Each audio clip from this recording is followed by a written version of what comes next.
पवित्र शास्त्र लिखा है सन याकूब का पत्र अध्याय 4 वचन 8 परमेश्वर के निकट जाओ तो वो तुम्हारे निकट आएगा बोली लिखा है।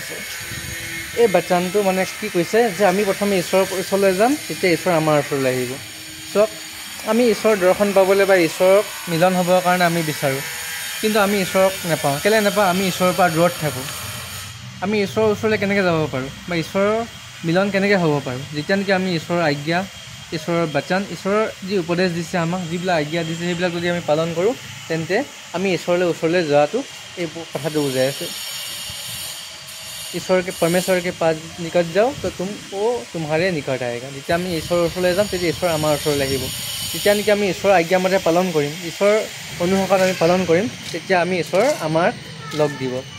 সেইটো কাৰণে কৈছে তো যেতিয়া নেকি তুমি মোৰ লগত থাকিবা মই তোমাক একো বিপত্তি আহিব নিদিওঁ। তুমি যেতিয়া নেকি মোৰ লগত থাকিবা তেন্তে মই তোমাক কেতিয়াও লজ্জিত হ'ব নিদিওঁ বুলি ঈশ্বৰৰ বাণীত লিখা আছে। আৰু আমাৰ লাইফত কেতিয়াবা কি হৈ যায়, আমি কিছুমান ভুল কৰোঁ। যেতিয়া নেকি ঈশ্বৰৰ আজ্ঞাবিলাক, ঈশ্বৰৰ বাণীবিলাক আমি পালন নকৰোঁ তেন্তে আমাৰ লাইফত কেতিয়াবা আমাৰ হৈ যায়, মিষ্টেক হৈ যায়। কেতিয়াবা আমাৰ জীৱনত কিছুমান ঘটনা ঘটে। কেলৈ ঘটনাবিলাক ঘটি যায়? যেতিয়া নেকি ঈশ্বৰৰ আজ্ঞাবিলাক আমি পালন নকৰোঁ, ঈশ্বৰৰ মতে নচলোঁ, তেতিয়া সেইবিলাক ঘটনা ঘটে।